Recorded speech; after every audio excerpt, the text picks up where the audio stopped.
नमस्कार. भारतशक्ती मराठीच्या रणनीती या कार्यक्रमात तुम्हा सगळ्या प्रेक्षकांचं पुन्हा एकदा मनःपूर्वक स्वागत. भारताला साधारणपणाने 7,500 किलोमीटरचा सागरी किनारा लाभलेला आहे. मात्र तरीसुद्धा या सुरक्षा संदर्भामध्ये त्याच्याकडे दुर्लक्ष गेल्या काही वर्षांपासून आपल्याला बघायला मिळत होतं. गेल्या काही वर्षांपासून मात्र या सागरी सुरक्षेच्या संदर्भात काही विशिष्ट निर्णय येत्या सरकारने घेतलेले आहेत. काय आहेत हे निर्णय किंवा या निर्णयांचा पुढच्या काळामध्ये कसा आणि काय प्रभाव आपल्याला बघायला मिळणार आहे याबद्दल आजच्या भागात आपण चर्चा करणार आहोत. आणि यासाठी भारतशक्ती मराठीचे मुख्य संपादक नितीन गोखले आपल्यामध्ये उपस्थित आहेत. नितीन सर, आजच्याही भागात तुमचं मनःपूर्वक स्वागत. नमस्कार. नमस्कार आणि धन्यवाद आराधना. सर, 7,500पेक्षा जास्त किलोमीटरचा सागरी किनारा आपल्याला लाभलेला आहे, पण तरी सुद्धा 2008 सारखी घटना म्हणजे नोव्हेंबर 2008 मध्ये पाकिस्तानी अतिरेकी सागरी किनाऱ्यात आपल्याकडे आलेले होते, प्रवेश झालेला होता. त्याच्यानंतर 26/11चा हल्ला आपण बघितलेला होता. असं असून सुद्धा त्याच्यानंतरही सागरी किनाऱ्याची सुरक्षा ही फारशी महत्वाची आहे असं मानलं जात नव्हतं. याच्या मागची कारणं काय असेल असं तुम्हाला वाटतं? सागरी किनाऱ्याकडे लक्ष दिलं गेलं नाही. त्याचं कारण दोन गोष्टींसाठी होतं की आपल्या राष्ट्रीय सुरक्षेच्या प्लॅनिंगमध्ये बऱ्याच वेळेला पाकिस्तान आणि चीन बरेच वर्ष त्यांचं खूपच डॉमिनन्स होतं आपल्या विचारधारेमध्ये की लँड बॉर्डर ज्याला म्हणतात, ज्या पाकिस्तानला पश्चिमेकडे पाकिस्तान आणि उत्तरेकडे चीन यांच्याकडे जास्त लक्ष दिलं जायचं. आणि असं गृहीत धरलं गेलं होतं की सागरातनं समुद्रातनं काही भारताला धोका नाहीये, कारण समुद्रातनं कुठलाही हल्ला करणं हे सोपं नसतं. म्हणून त्याच्याकडे जास्ती लक्ष दिलं गेलेलं नव्हतं. आणि त्यामुळे जेव्हा मुंबईचा हल्ला झाला तेव्हा सगळ्यांनाच ते बेसावधपणा दिसून आला त्याच्यामध्ये की सागरी मार्गाद्वारे सुद्धा अतिरेकी हल्ला करू शकतात. आणि त्यांनी ते दाखवून दिलं, कारण जगातला तो असा पहिला हल्ला होता जो सागरी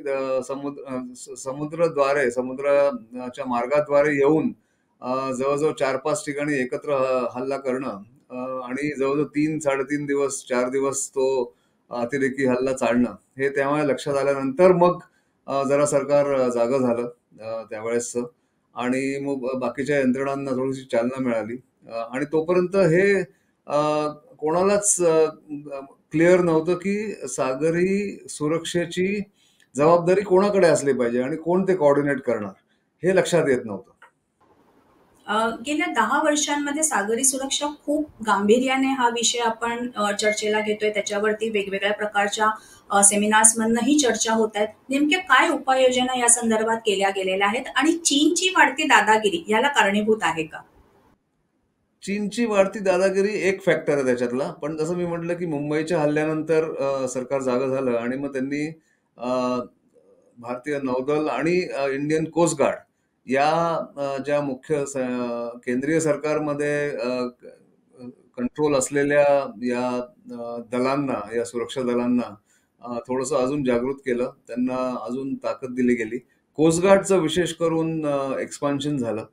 कोस्ट गार्ड तोपर्यंत हे लोकांच्या लक्षात नव्हतं किंवा हे क्लिअर नव्हतं की कोस्ट गार्डचं ज्युरिस्डिक्शन कुठपर्यंत असेल, की किनाऱ्यापासून 12 किलोमीटर 12 नॉटिकल माईल का त्याच्यापुढे नौदलाचं आधिपत्य असेल हे लक्षात येत नव्हतं. मग त्याचं एक डेफिनेशन केलं गेलं, नवीन नियम घातले गेले.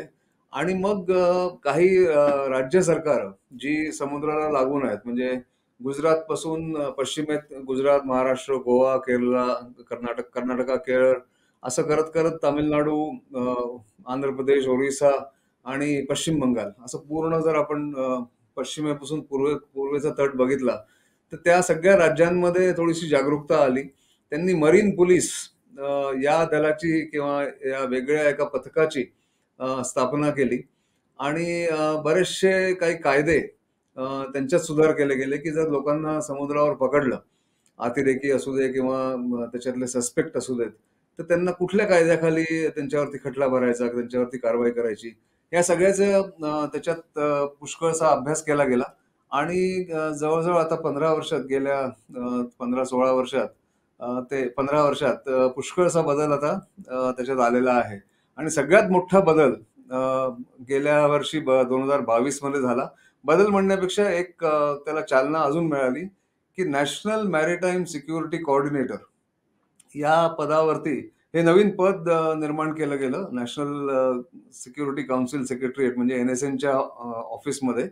आणि त्यांना ही जबाबदारी दिली गेली, की पूर्ण सागरी सुरक्षा आणि मॅरिटाईम इश्यूज म्हणजे सागरी सुरक्षाच नाही, पण जेवढे काही सागरी विषय असतील त्यांच्यासाठी या माणसाची या पदावरती जो माणूस असेल त्यांनी सगळ्यांशी कोऑर्डिनेट करावं. मग त्याच्यामध्ये जवळजवळ 11 का 12 वेगवेगळे मंत्रालय म्हणजे जे मिनिस्ट्रीज आहेत सेंट्रल गव्हर्नमेंटमध्ये त्यांच्याशी, राज्य सरकारांशी, नंतर बाकीचे जे काही विभाग आहेत, national oceanographic institute, science and technology department, या सगळ्यांशी कोऑर्डिनेट करण्यासाठी त्यांची नियुक्ती केली गेली.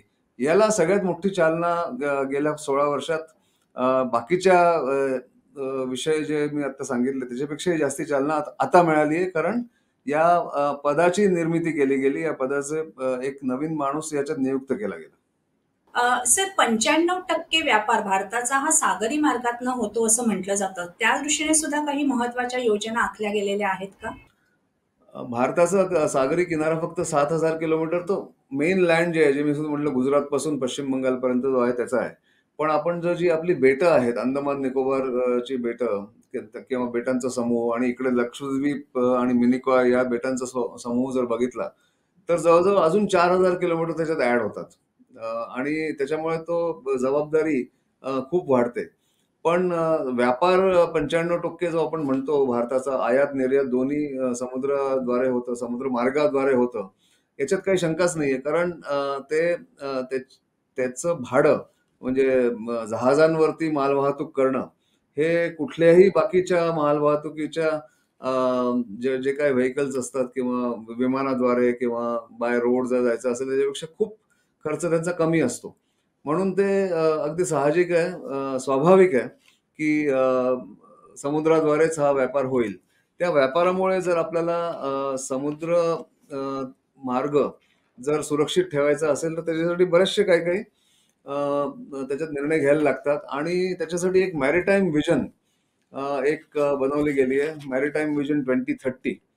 त्याच्याप्रमाणे जवळजवळ 3-3.5 लाख करोड रुपयाची त्याच्यामध्ये इन्व्हेस्टमेंट सरकारने मागवली आहे. आणि त्याच्यातले जवळजवळ 20 लाख नवीन त्याच्यामध्ये जॉब्स निर्माण होणार आहेत. आणि त्याच्यामध्ये सागरी त्याला इकॉनॉमी म्हणता येईल किंवा ब्लू इकॉनॉमी म्हणता येईल, अशावरती आधारित भारताची जी प्रॉस्पेरिटी व्हायला पाहिजे, जी प्रगती व्हायला पाहिजे, ती होऊ शकते, असा एक प्लॅन आहे. आणि बरेचसे नवीन त्याच्यात इनिशिएटिव्ह घेतले गेलेले आहेत. सागरमाला, जसे बरेचसे तिथले बंदरगाह ज्याला हिंदीमध्ये म्हणतात किंवा आपल्याकडे बंदर म्हणतो आपण, अशा बंदरांची निर्मिती, नवीन जेटीज बनवणं किंवा शिपिंग मिनिस्ट्रीमध्ये शिपिंग साठी त्यांना पुढाकार घेऊन प्रोत्साहन देणं शिपिंगसाठी, हे सगळं करण्याचा सरकारने निर्णय घेतल्यामुळे आता मॅरिटाईम सेक्टर जो आहे तो सिव्हिलियन असू दे किंवा मिलिटरीचा असू दे, नौदल जे आहे ते मिलिटरीचं आहे, कोस्ट गार्ड मिलिटरीचं आहे, त्या सगळ्यांना एक नवीन चालना मिळालेली आहे, नवीन बूस्ट मिळाला आणि नवीन किंवा जास्ती त्यांना बजेट्स मिळालेले आहेत. त्याच्यामुळे भारताचं जे इतके वर्ष दुर्लक्ष झालेलं होतं मॅरिटाईम इश्यूज वरती, ते दुर्लक्ष आता कमी होऊन त्याच्याकडे आता जास्ती लक्ष दिलं जात आहे. आणि त्याच्याद्वारे भारताची प्रगती अजून लवकर होईल अशी आशा सगळ्यांना वाटते येत्या काही वर्षात. आणि म्हणूनच मॅरिटाईम विजन 2030 याचं एक त्यांनी पब्लिश केलेलं आहे पुस्तक किंवा एक पॉलिसी, त्याच्यावर आधारित सगळ्या गोष्टी चाललेल्या आहेत सध्या.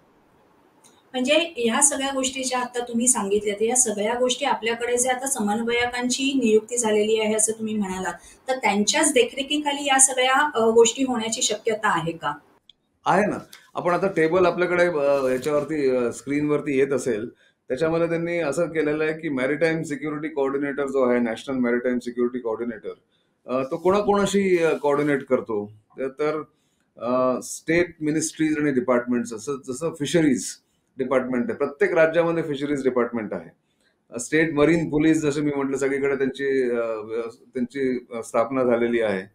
सेंट्रल मॅरिटाईम सिक्युरिटी एजन्सीज ते आहेत, इंटेलिजन्स एजन्सीज आहेत, नार्कोटिक्स कंट्रोल ब्युरो जो अंमली पदार्थांच्या स्मगलिंगवरती आळ घालण्यासाठी त्यांची नियुक्ती केली गेलेली आहे त्यांच्याशी. नंतर फिशरीज डिपार्टमेंट प्रत्येक केंद्राचं पण आणि राज्य सरकारांचं त्यांच्याबरोबर. आणि प्रत्येक ठिकाणी त्यांनी हे म्हटलंय ministry of ports and shipping, ministry of home affairs, राज्याचे गृहमंत्री, राज्याचे गृह विभाग, जेवढे समुद्रकिनारी जेवढी राज्य आहेत भारतामध्ये, त्यांचे गृह विभाग, त्यांचे ऑफिसर सगळ्यांशी कोऑर्डिनेट करण्यासाठी या नॅशनल मॅरिटाईम सिक्युरिटी कोऑर्डिनेटरचा त्याच्यात त्यांना ती जबाबदारी दिली गेलेली आहे. आणि त्याच्यामुळे होत आहे काय की या कोऑर्डिनेटरमुळे जर राज्य सरकारांना केंद्र सरकारबरोबर जर काही काम करायचं असेल आणि त्यांचे काही कामं अडली असतील, काही अडथळे येत असतील, ते बाजूला करण्यासाठी, त्यांना दूर करण्यासाठी यांचा रोल आहे नॅशनल मॅरिटाईम सिक्युरिटी कोऑर्डिनेटरचा, जो NSNच्या ऑफिसमध्ये बसतो. आणि त्याच्यामुळे की समन्वय वाढतो. आणि त्याच्यामध्ये हे जे आपण म्हणतो लाल फितीचा जो उशीर होतो कुठल्याही निर्णयासाठी, ती लाल फितीचा प्रभाव कमी करण्याची एक व्यवस्था या नॅशनल मॅरिटाईम सिक्युरिटी कोऑर्डिनेटरच्या नियुक्तीमुळे झालेली आहे. सर, हिंद महासागरामध्ये किंवा म्हणजे जसं आपण म्हणतो की भारत हा असा एकमेव देश आहे की त्याच्या नावावरनं समुद्राला एका नाव दिलेलं आहे. भारताची जर आपण भौगोलिक स्थिती बघितली तर खूप महत्वाची मानली जाते किंवा इंडो पॅसिफिक रिजनच्या दृष्टीने सुद्धा भारताची भौगोलिक परिस्थिती ही खूप महत्वाची आहे. काय कारण आहे त्याच्या मागची? आपली भौगोलिक परिस्थिती आपण जर जगाचा नकाशा बघितला तर भारत जिथे भारताची स्थिती आहे त्या नकाशावरती किंवा जे स्थान आहे, तर आपण इंडो पॅसिफिक या भागाचा जर एक आढावा घेतला तर हा भाग कुठून कुठपर्यंत आहे. तर इंडो पॅसिफिक सुरू होतो आफ्रिकेच्या पूर्वी तटापासून, तर इंडियन ओशन तिथपर्यंत आहे. आणि इकडे पश्चिम म्हणजे पूर्वेकडे ते पश्चिमेकडे झालं, आणि पूर्वेकडे जर आपण बघितलं भारताच्या पूर्वेकडे, तर तो जवळजवळ ऑस्ट्रेलियाच्या पर्थ किंवा वेस्टर्न ऑस्ट्रेलियाच्या तटाला इंडियन ओशन लागतो. तर इंडियन ओशन म्हणजे फक्त हाच एक समुद्र जसा आहे किंवा एक सागर आहे. समुद्र भरपूर आहेत, साऊथ चायना सी पण आहे, पण सागराला नाव दिलेला एकमात्र सागर असा आहे जो एका देशाच्या नावावरती आहे, जो इंडियन ओशन. आणि हिंद महासागराचा मुख्य भाग आहे इंडो पॅसिफिकचा, कारण इंडो पॅसिफिक आहे म्हणजे वेस्टर्न पॅसिफिक जे आहे, तर वेस्टर्न पॅसिफिक म्हणजे जपानच्या पश्चिमेकडे जो जो समुद्र आहे तिथपर्यंत जर आपण हा भाग घेतला. आणि त्याचं एक नवीन टर्मिनॉलॉजी सुरू झालेली आहे, क्वाड जे आहे, 4 राष्ट्र एकत्र येऊन त्यांनी क्वाड्रिलॅटरल ग्रुपिंग ज्याला म्हणतात, ऑस्ट्रेलिया, जपान, भारत आणि अमेरिका या सगळ्यांनी मिळून एक क्वाड या ग्रुपिंगची इंटरनॅशनल रिलेशन्समध्ये त्याची निर्मिती केलेली आहे. आणि त्याच्यावरती बरेचसे निर्णय घेतले जातात. तर इंडो पॅसिफिकला आता महत्व आलेलं आहे. पण इंडो पॅसिफिक मधला इंडो जो आहे, इंडो म्हणजे इंडियन ओशन किंवा इंडियन एरिया, इंडियाचा एरिया ऑफ इन्फ्लुएन्स, हा सगळ्यात जास्ती महत्वाचा आहे. आणि म्हणून भारताचं भौगोलिक स्थान जे आहे ते खूप महत्वाचं आहे. भारताच्या पूर्वेकडे पण समुद्री रस्ते आहेत, म्हणजे समुद्राचे सी लेन्स ऑफ कम्युनिकेशन ज्याला म्हणतात, व्यापार त्याच्यातनं होतो. आणि पश्चिमेकडे पण आहे. पश्चिमेकडे बघितलं तर खाडी राष्ट्राचे जेवढी तेलाची आयात आपण तिकडून करतो सगळ्यांसाठी, चीनसाठी, आपल्यासाठी, जपानसाठी, सगळे खाडीचं तेल सगळं इंडियन ओशन मधनं जातं. तर त्याच्या दृष्टीने भारताचं भौगोलिक स्थान खूप महत्वाचं आहे, कारण भारत सुरक्षा पण देतं आणि भारत एक स्टेबिलिटी पण आणतं या इंटरनॅशनल कॉमन्स ज्याला म्हणतात, की वॉटरवेज जे आहेत किंवा समुद्र जे आहे कॉमन ऍसेट आहे पूर्ण जगभराच्या देशांचा. आणि म्हणून भारताचं महत्व याच्यासाठी जास्ती आहे की आपलं स्थान, जॉग्राफिक म्हणजे आपलं भौगोलिक स्थान इतकं महत्वाचं आहे की आता भारताकडे सगळ्यांनाच लक्ष देणं हे कंपल्सरी झालेलं आहे. सर, जसं तुम्ही म्हणालात की भारताची भौगोलिक परिस्थिती जी आहे ही खूप महत्वाची आहे आणि सगळ्या जगाचं लक्ष आता भारताकडे लागलेलं आहे. भारताने सुद्धा योग्य वेळेला योग्य ते निर्णय घेऊन आपली सागरी सुरक्षा कशी महत्वाची अजून करता येऊ शकतं आणि त्याच्यासाठी कोणकोणते उपाययोजना आपल्याला करता येत नाही शक्यता आहे, या सगळ्याचा विचार आता करायला सुरुवात केलेली आहे. त्यामुळे ही जी काही माहिती आजच्या कार्यक्रमातून तुम्ही प्रेक्षकांपर्यंत पोहोचवली, या सगळ्या माहितीबद्दल सगळ्या प्रेक्षकांच्या वतीने खूप खूप आभार सर. धन्यवाद. नमस्कार. नमस्कार, धन्यवाद. प्रेक्षक हो, आजच्या भागात मिळालेली माहिती तुम्हाला कशी वाटली हे कमेंट्सद्वारे आमच्यापर्यंत नक्की पोहोचवा. त्यासाठी काय करायचे? भारत शक्ती मराठी या यूट्यूब चॅनलला लाईक करा, शेअर करा, सबस्क्राईब करा.